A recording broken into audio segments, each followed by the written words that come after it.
Welcome to Sri Chakra news బులెటిన్ల ముందుగా headlines.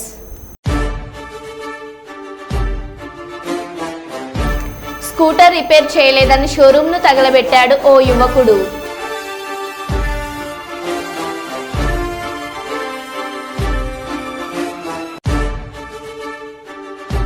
Rahul Revanth పై నిప్పులు చెలరేగిన ఎంపీ డీకే అరుణ.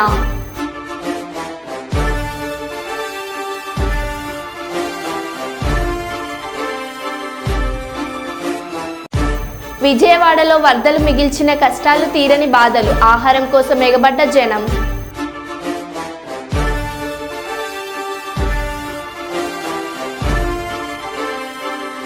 ప్రకాశం బ్యారేజీ గేట్ల వద్ద అడ్డుపడిన బోట్ల కటింగ్ పనులు కష్టతరం.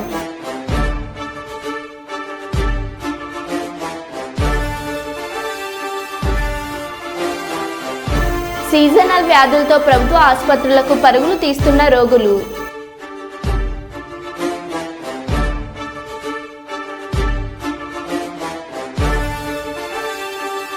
గాంధీ ఆసుపత్రిలో మహిళా డాక్టర్పై దాడి.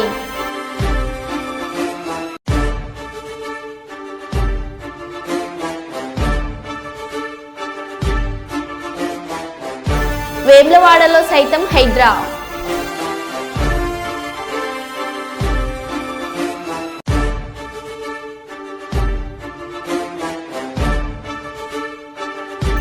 ఏఎన్ఎంలను స్టాఫ్ నర్సులుగా నియమించడం అన్యాయం.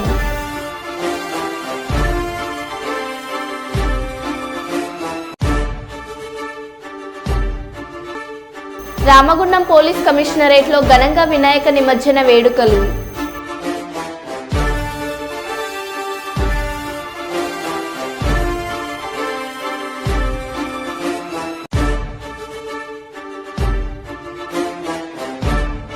ఇక వివరాల్లోకి వెళ్తే, విజయవాడ ప్రకాశం బ్యారేజీ గేట్ల వద్ద అడ్డుపడిన బోట్లను తొలగించేందుకు నిపుణులు శ్రమిస్తున్నారు.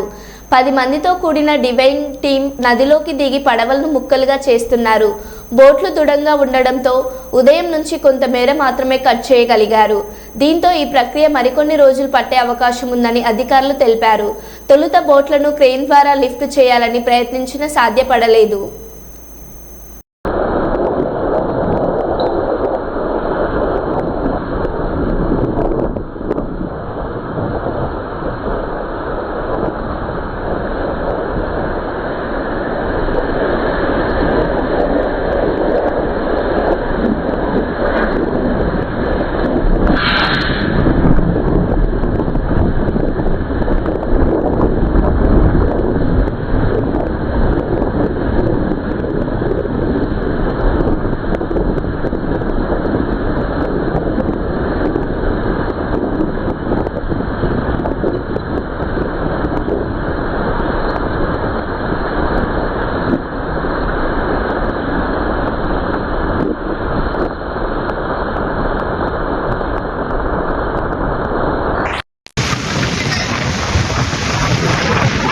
దుర్మార్గులు ఆక్రమించిన చెరువుల వల్లనే ఇవాళ వరదలు వస్తున్నాయి.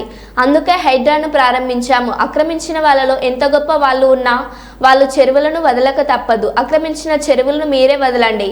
గౌరవంగా పక్కకు తప్పుకొని నీటిపారుదల శాఖకు అప్పజెప్పండి.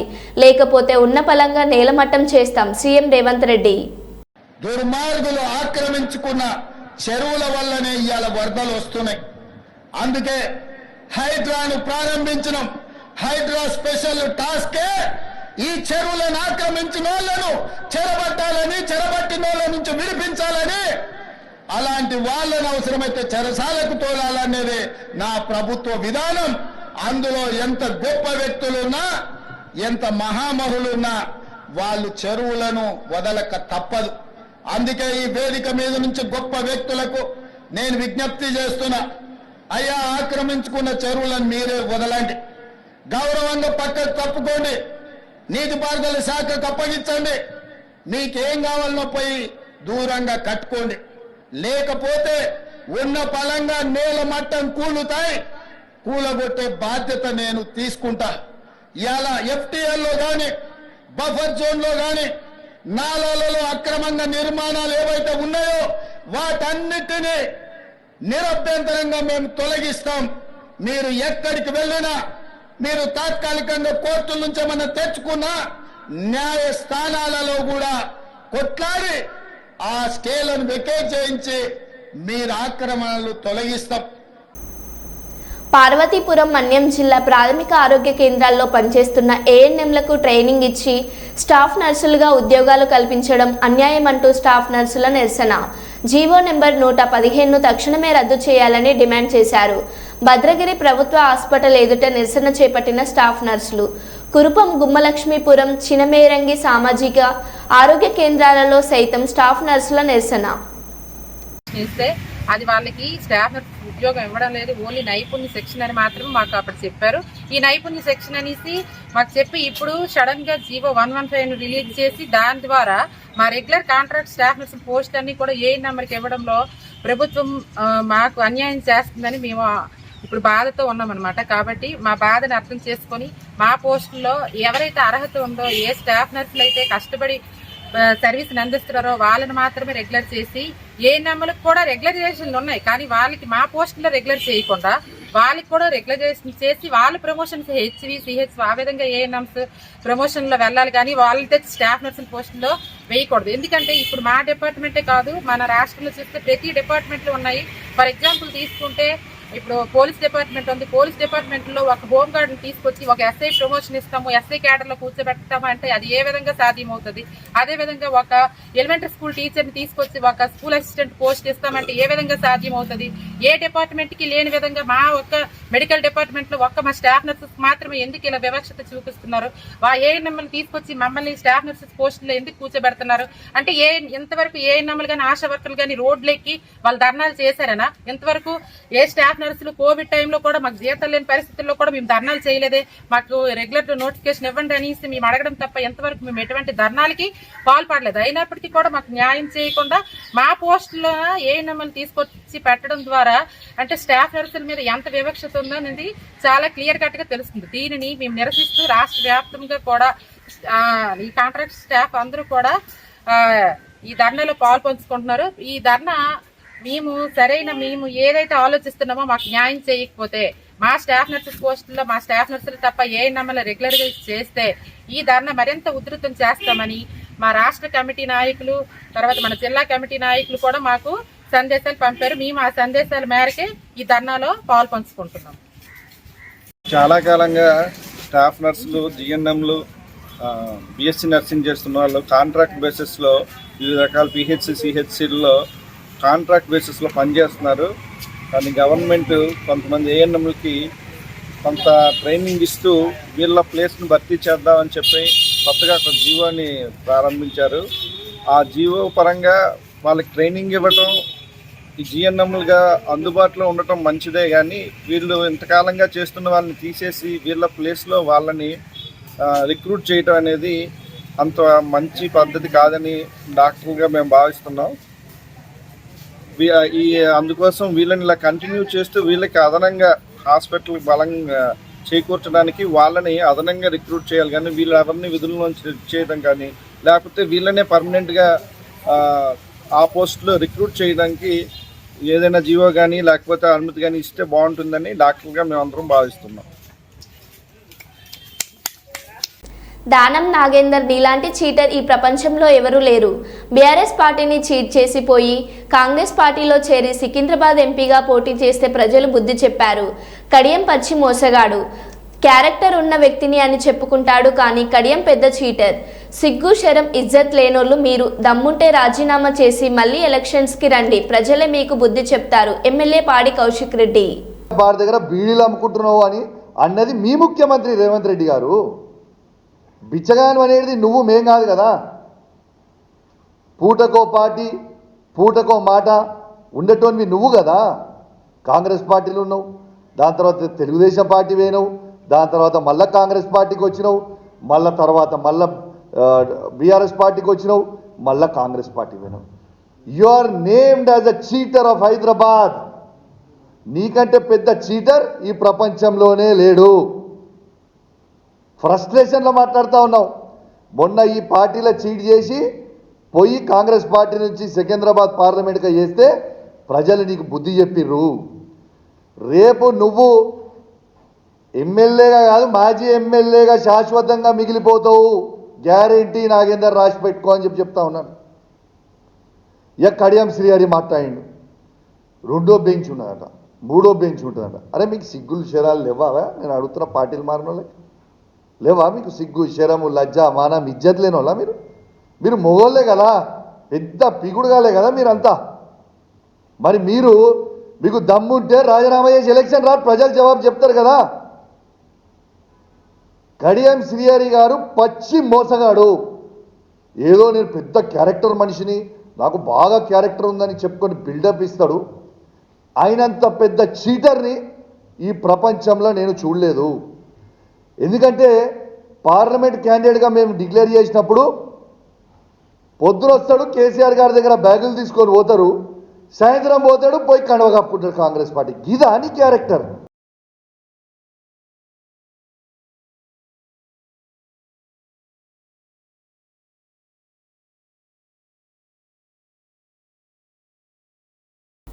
కర్ణాటకలోని కలబుర్గిలో నదీం అనే యువకుడు ఓలా ఎలక్ట్రిక్ షోరూంను పెట్రోల్ పోసి తగలబెట్టాడు.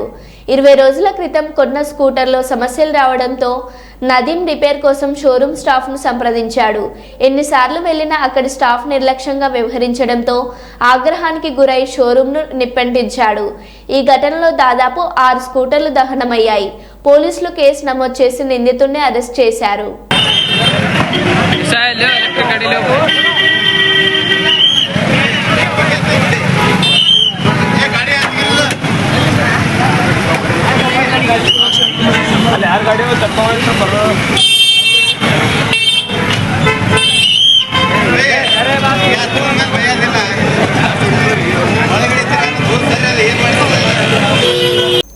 వాతావరణ మార్పులతో ప్రజలు సీజనల్ వ్యాధులు బారిన పడుతున్నారు. చికిత్స కోసం ప్రభుత్వ ఆసుపత్రులకు పరుగులు తీస్తున్నారు. దీంతో సర్కార్ దవాఖానలు రోగులతో కిటకిటలాడుతున్నాయి. మలక్పేట ప్రభుత్వ ఏరియా ఆసుపత్రిలో రోగుల తాకిడి అధికంగా ఉంది. కొన్ని రోజులుగా 600 నుంచి 900 పేషెంట్లు వస్తున్నారు. వీరిలో సీజనల్ వ్యాధుల బాధితులే ఎక్కువ మంది చికిత్స పొందుతున్నారు.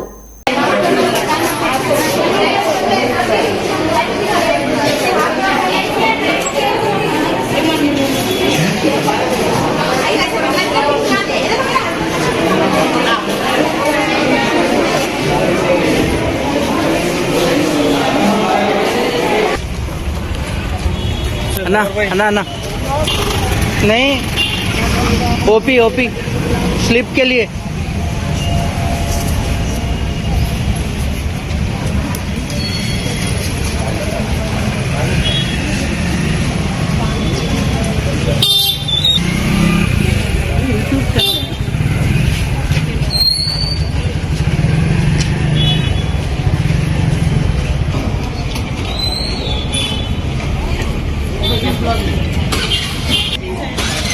न्यू बिल से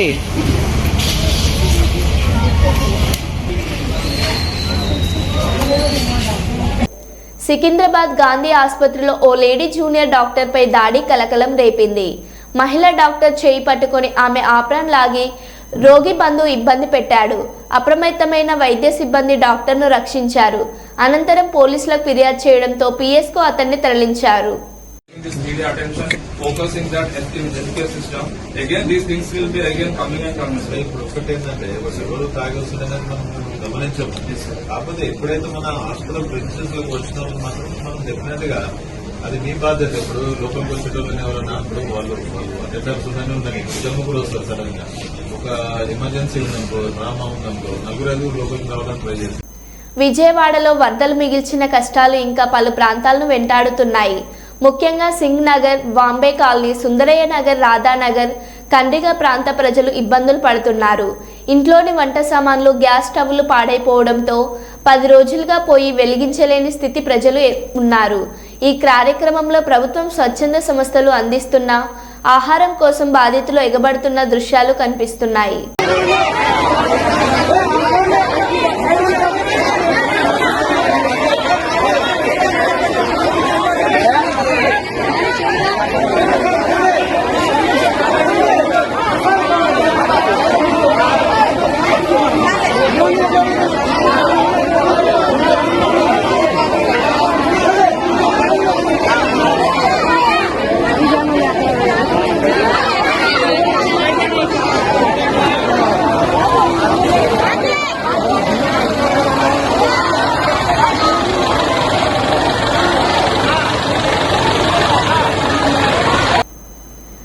వేములవాడలో సైతం హైడ్రా. బఫర్ జోన్లో 40 ఇండ్లు ఉన్నట్లు గుర్తింపు. మూలవాగుకు ఆనుకొని కట్టడాల కొలతలు తీసుకున్న డిఈ బాలచంద్రం మరియు ఇతర అధికారులు. జిల్లా కలెక్టర్కు నివేదిక సమర్పించనున్న అధికారులు.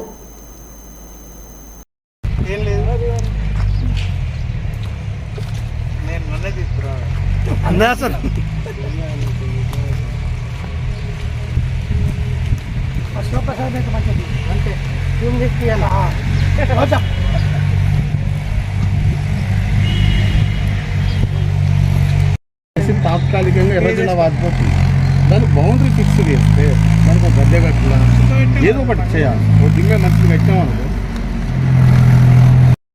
టెంపుల్ శంకరాపురం ఉంటుంది. శంకరాపురం ఆ డ్రైనేజ్ జడ్జి దాకా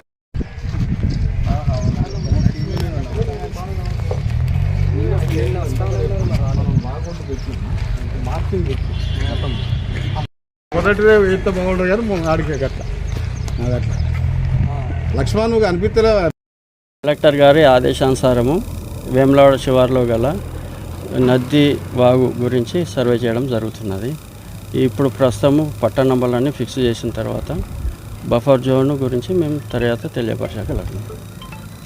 ఇంకా సర్వే నివేదికను పై అధికారులకు సమర్పించగలుగుతాం. తర్వాత క్లియర్ చేయగలుగుతారు. తమతో చేస్తున్నాం. ప్రపంచ పర్యాటక దినోత్సవాన్ని పురస్కరించుకొని ఈ నెల 27న గండికోట పర్యాటక కేంద్రంలో నిర్వహించే ఉత్సవాలకు సంబంధించి లోగో డిజైన్, టాగ్ లైన్ రూపకల్పన పోటీలను నిర్వహిస్తున్నట్లు జిల్లా కలెక్టర్ శివశంకర్ లోతెట్టి తెలిపారు. కలెక్టరేట్లోని పీజీఆర్ఎస్లో హాల్లో జిల్లా SP Harshavardhan Raj, DFO Sandeep Reddy, DRO Gangadhar Goud, special officer Suresh Kumar సంబంధిత అధికారులతో కలిసి గండికోట అభివృద్ధి కమిటీ సమావేశం, జిల్లా కలెక్టర్ శివశంకర్ లోతెట్టి సమావేశం నిర్వహించారు.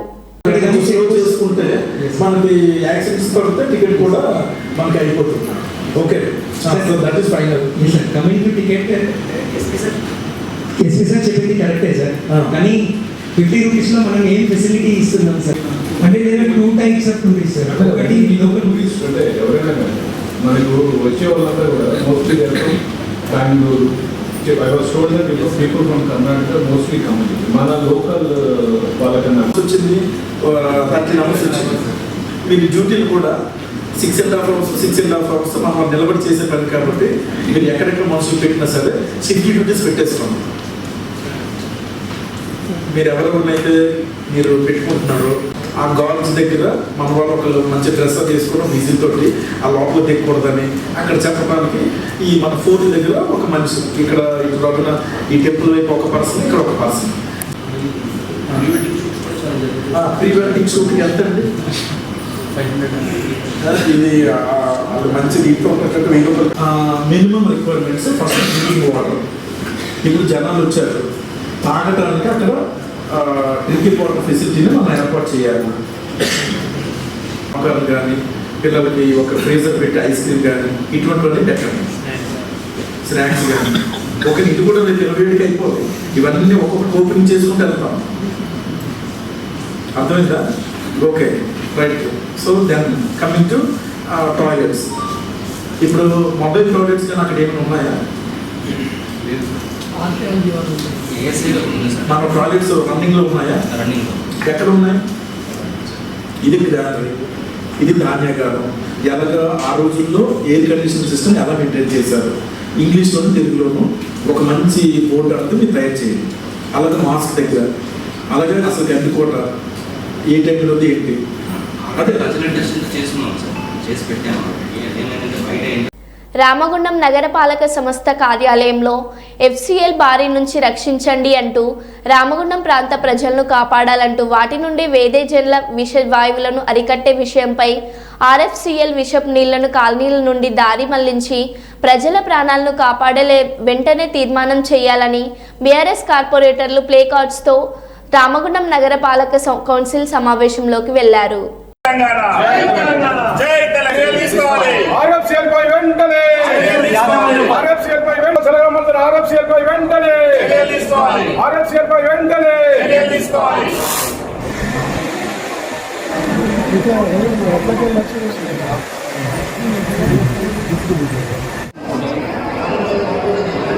minutes on the voice this one. కొంచెం కన్వర్టెడ్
RFCL వార్డు 35, 13, 12 డివిజన్ గుండా వెళ్ళే ప్రధాన నాలాలో అమ్మోనియా రిలీజ్ చేయడం జరిగింది.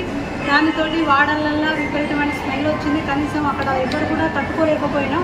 మా డివిజన్ వాళ్ళు దానికి నాలాకు కాలువకు దగ్గరైతే ఉన్న వాళ్ళు మాకు చెప్పడంతో మేము అక్కడికి వెళ్ళి చూడడం జరిగింది. తట్టుకోలేక భరించలేనంత స్మెల్ వచ్చింది. దాంతో చిన్నపిల్లలు కూడా అస్తవ్యస్తకు గురయ్యారు. పెద్దవాళ్ళు ముసలి వాళ్ళు కూడా ఇబ్బంది జరిగింది. అదే కనుక నైట్ కనుక జరిగే ఉంటే చాలా పెద్ద ప్రమాదమే జరిగేది. దాన్ని గుర్తించి ఎంబడే మేము దానికి నిరసనగా తెలపడంతో దాంతో సిఐ గారు కూడా వచ్చిండ్రు. దాన్ని ల్యాబ్ వాళ్ళు కూడా వచ్చిండ్రు. ఆ వాటర్ తీసుకొని పోయిండ్రు. RFCL కర్మాగారం నుండి వాళ్ళు ప్రజల ప్రాణాలతోటి చిలగాటం ఆడుతున్నారు. వాళ్ళ ఉత్పాదనే ధ్యేయంగా పెట్టుకొని వాళ్ళ ప్రజల ప్రాణాలను సైతం లెక్క చేయకుండా ఆ ఫ్యాక్టరీ నుండి ఏదైతే అమోనియం వ్యర్థాలు వస్తున్నాయో వాటిని మాకు 12, 13, 35 డివిజన్ ప్రభావిత డివిజన్ కాబట్టి మేము డ్రైనేజ్లో వ్యర్థాలు కలవడం వల్ల ప్రజలు అనారోగ్యాలకు గురవుతున్నారు. శ్వాసకోశ సంబంధిత వ్యాధులు వస్తున్నాయి. కాబట్టి వెంటనే తగిన చర్యలు తీసుకోవాలని RFCL యాజమాన్యాన్ని కోరుతున్నాం. లేదంటే పెద్ద ఎత్తున మా ప్రభావిత డివిజన్స్ ఏవైతే ఉన్నాయో పెద్ద ఎత్తున ఆందోళన కార్యక్రమాలు చేపడతామని తెలియజేస్తున్నాము. ఏదైతే RFCL ఫ్యాక్టరీని వ్యర్థమైనటువంటి నీరు అమోనియా వాటర్ మా ప్రధాన నాల నుండి వెళ్తూ అక్కడున్న చుట్టుపక్కల ప్రాంతాల ప్రజలు ఏదైతే 35వ డివిజను, 13వ డివిజను, 12వ డివిజన్ ప్రజలు తీవ్రమైన అసౌకర్యానికి గురై అస్వస్థతకు గురైన సంఘటన ఈ రామగుండం పారిశ్రామిక ప్రాంత ప్రజలందరికీ తెలిసిందే. ఆ రోజు మేమందరం కూడా కార్పొరేటర్లుగా స్పందించి జిల్లా కలెక్టర్ గారికి మరియు కమిషనర్ గారికి పోలీసు ఉన్నతాధికారులకు సమాచారం చేసిన వెంటనే వారు వచ్చి పరిశీలించడం జరిగింది. అట్లాగే పొల్యూషన్ కంట్రోల్ బోర్డు ఏదైతే ఉందో దాని మీద నిర్లక్ష్యం చేస్తూ RFCL యాజమాన్యానికి వత్తాసు పలకడం జరుగుతున్నది. వాళ్ళు 0 లెవెల్ లిక్విడ్ ఏదైతే లోపల ఫిల్టర్ చేసి బయటికి పంపాల్సిన అవసరం ఉండే అది గతంలో మా మాజీ ఎమ్మెల్యే గారు కోరకండి చందర్ గారి నాయకత్వంలో అప్పుడు పొల్యూషన్ కంట్రోల్ బోర్డుకి కంప్లైంట్ చేస్తే ఆ ఫ్యాక్టరీ మూసేస్తామని చెప్పి వాళ్ళు చెప్పడంతో ఫ్యాక్టరీ యాజమాన్యం దిగివచ్చి అప్పుడు హామీ ఇవ్వడం జరిగింది. ఏదైతే పొల్యూషన్ ఉన్నటువంటి వాటర్ను మేము డైరెక్ట్ గోదావరిలో కలవకుండా నాలాగుండా వెళ్లకుండా చూస్తామని చెప్పి వాళ్ళు మాట ఇవ్వడం జరిగింది. ఆ మాట ఇప్పుడు నీటి మూటలుగా మారిపోయిందని ఇప్పుడున్న గౌరవ ఎమ్మెల్యే గారు కూడా దాన్ని స్పందించి వాళ్ళ మీద క్రిమినల్ కేసు పెడదామని చెప్పి చెప్పడం జరిగింది. చాలా సంతోషం. స్పందించినందుకు ఎమ్మెల్యే గారు కూడా ధన్యవాదాలు. అట్లాగే RFCL యాజమాన్యం ఏదైతే ఒండి వైఖరితో అవలంబిస్తుందో అట్లా ఇక ముందు జరిగితే కూడా మేము తప్పకుండా ఫ్యాక్టరీ ఎదుట పోయి ధర్నా చేసి ఆందోళన చేస్తామని చెప్పి హెచ్చరిస్తా ఉన్నాం. కాకినాడ జిల్లా జగ్గంపేట నియోజకవర్గం కీర్లంపూడి మండల రాజుపాలెం గ్రామంలో సచివాలయం వద్ద ఆంధ్రప్రదేశ్ ముఖ్యమంత్రి శ్రీ నారా చంద్రబాబు నాయుడు మాట్లాడుతూ ముందుగా వరద బాధితులకు పేరు పేరున నా ప్రత్యేక ధన్యవాదాలు అంటూ ఎమ్మెల్యే జ్యోతుల నెహ్రూ, కాకినాడ శాసనసభ్యులు ఉదయ్ శ్రీనివాస్, మాజీ జెడ్పీటీసీ తోట నవీన్ను కాకినాడ కలెక్టర్ ఈరోజు మీరందరూ ఇబ్బందిగా ఉన్నారు, మీ ఇబ్బందులను చూసి నేను ఎంతవరకు అడ్డుకోగలుగుతాననే అంతవరకు ఆదుకోవడానికి నేను ఎక్కడికి వచ్చాను. వరదల కారణంగా కృష్ణా వరదల సందర్భంగా విజయవాడ దెబ్బతిన్నది. ఇవన్నీ జరగడానికి మీరు ఆలోచిస్తే గత ప్రభుత్వం నిర్లక్ష్యం ఆ రోజు చాలా స్పష్టంగా ఏలేరు ప్రాంతంలో ముఖ్యంగా పిఠాపురం ఏరియాలో కాల్వలకు చాలా వరకు మార్డన్ చేసి వేసి డబ్బులు ఇచ్చాను. ఆ డబ్బులు ఖర్చు పెట్టి ఉంటే మీకు ఎంత ఇబ్బంది రాదు. ఆ డబ్బులు ఖర్చు పెట్టలేదు, దానివల్ల మీకు ఈ సమస్యలు వచ్చాయంటూ మళ్ళీ మీకు హామీ ఇస్తున్నాను. తప్పకుండా రాబోయే రోజుల్లో ఏలూరు కాల్వకు అన్ని కూడా ఆధునీకరణ చేసే బాధ్యత ఎన్డీఏ ప్రభుత్వం తీసుకుంటుందని మీకు హామీ ఇస్తున్నాను.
మరో బులెటిన్లో మళ్ళీ కలుద్దాం. Stay tune.